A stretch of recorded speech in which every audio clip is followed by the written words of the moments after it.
Nah sampai hari ini proposal belum saya kasihkan, tapi uang sudah nyampe. Hari Seninnya tanggal 10 uang itu nyampe. Saudara, tanggal 11 Peter tiba di Jakarta. Dia tinggal dengan saya di Greenfield. Dia kaget. Oh, jadi Pak Pendeta itu begini. Dia tinggal di kamar saya, ayo ngomong. Cerita. Waduh, saudara, dia antusias. Waktu itu saya akan balik ke Papua lagi untuk serius lagi dengan Tuhan. Ngerti contoh ini, saudara? Jangan takut. Oh, nggak ada yang ngamen. Jangan takut. Maka itu kalau saya katakan tadi, saya tuh sering miskin, sering kaya juga. Itu sering bolak-balik begitu saja. Dan hidup kayak gitu tuh menyenangkan sekali, saudara. Maka itu yang kaya terus harus bertobat, harus jadi miskin saja. Yang miskin juga jangan lama-lama jadi miskin, harus belajar jadi kaya lagi. Nah, pas saya di Manokwari hari Kamis, pas gempa itu saudara, dia telepon saya, Pak Daniel, saya sudah di airport, saya akan pulang ke Belanda. Baik. Nah, terus saya cerita lagi hal kecil. Hari Kamis itu pas gempa, saya lagi khotbah itu saudara. Tapi sebelumnya listrik padam. Lalu Mas Ngantos pinjam genset. Datang 2 orang dalam keadaan gelap itu. Nah saya nggak lihat, ada satu yang agak tinggi. Terus bilang sesuatu. Oke, selesai dia ngatur, baru saya panggil. Dia orang Sunda. Saudara, saya sampaikan apa yang Tuhan katakan. Saya tanya dia, kamu mau didoakan nggak? Karena kamu ngalami sesuatu malam ini. Dia kaget, saudara. Saya doakan dia. Namanya Tatang, orang dari Sunda. Dalam 2 hari ini dia sudah kontak saya. Dia cerita kehidupannya. Nah itu yang buat saya itu nggak bosan dalam hidup. Walaupun saya rutin mengerjakan sesuatu, selalu ketemu orang-orang yang Tuhan bisa jamah hidup orang itu.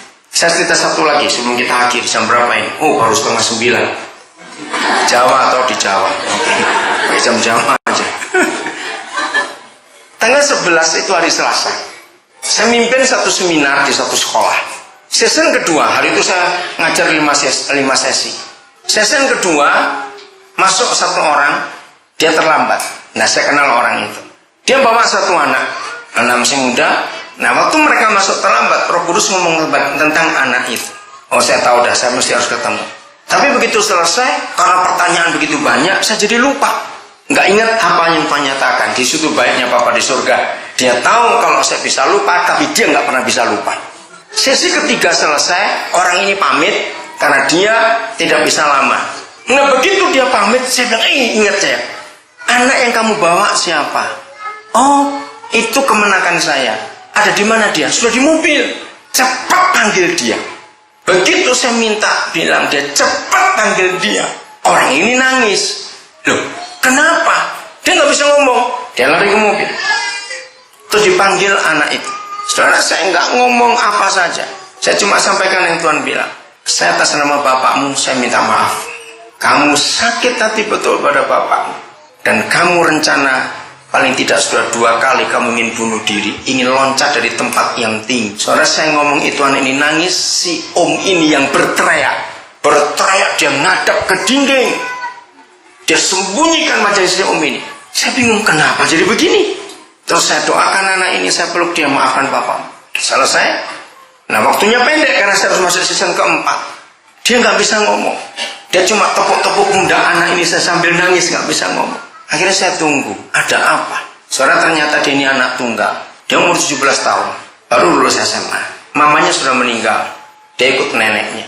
Bapaknya itu hilang, nggak tahu ada di mana. Dia nggak pernah ketemu. Nah jadi dia itu sakit hati dan dia cerita betul. Saya sudah mau bunuh diri. Saya bilang, untuk apa itu?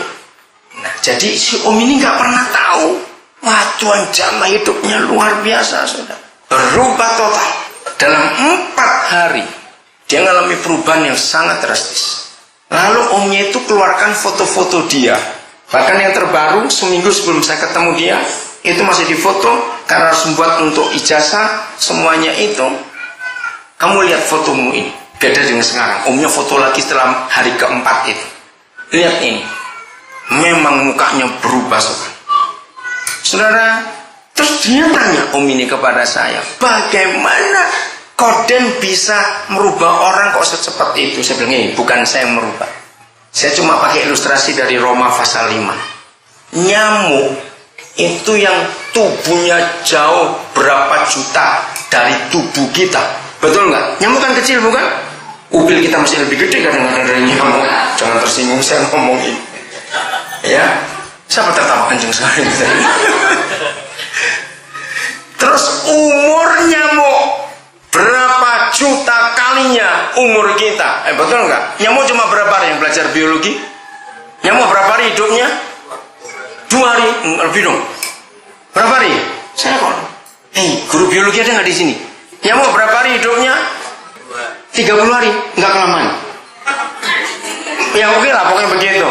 Saudara bayangkan nyamuk yang sekecil itu bandingkan dengan tubuhnya Rendra, berapa juta kalinya itu? Dihitung. Oke. Nah, terus hidupnya pendek segitu. Atau cuma berapa hari saja toh? Terus kalau nempel ke tubuh kita nggak sampai 5 menit tuh. Kalau ada orang nempelin nyamuk 5 menit kulit badak betul-betul. Masa nggak rasa digigit nyamuk sampai 5 menit. Cuma berapa menit gatal kita goyang dia terbang sudah. Nah itu saya pakai ini. Orang ini kagum.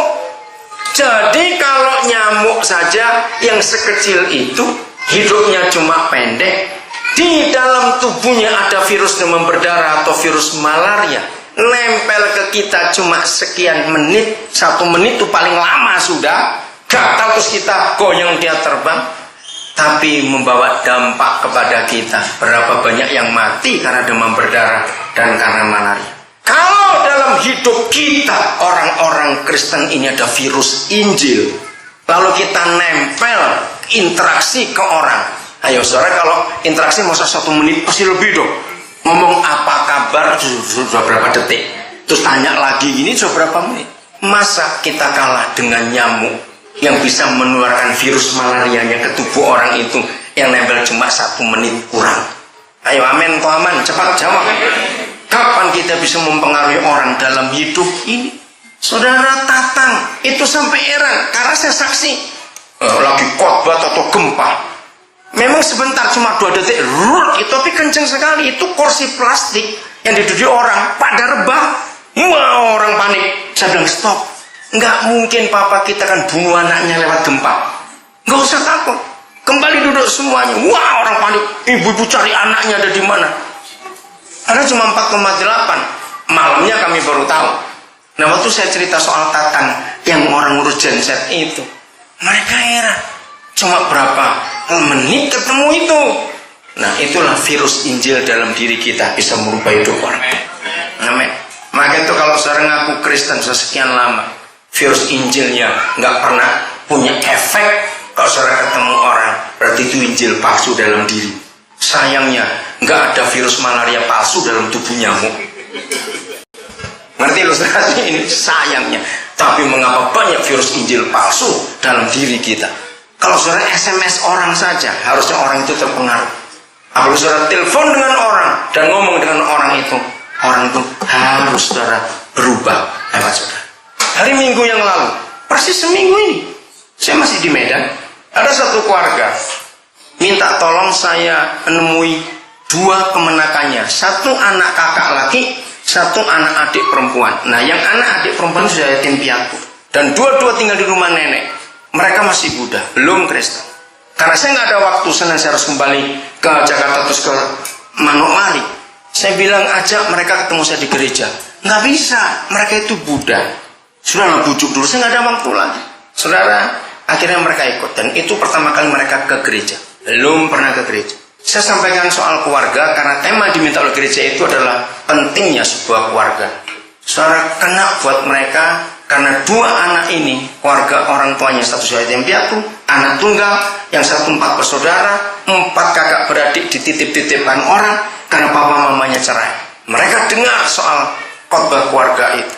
Saya melihat mereka karena duduk paling depan dengan saya perhatikan wajah mereka dan mereka mengalami zaman Tuhan yang luar biasa.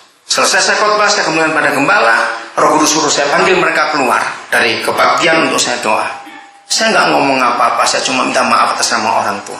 Saudara, Tuhan jamah mereka. Kemarin sore, tante yang bawa saya itu cerita.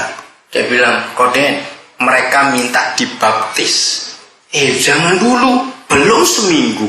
Justru di situ tantenya itu cerita.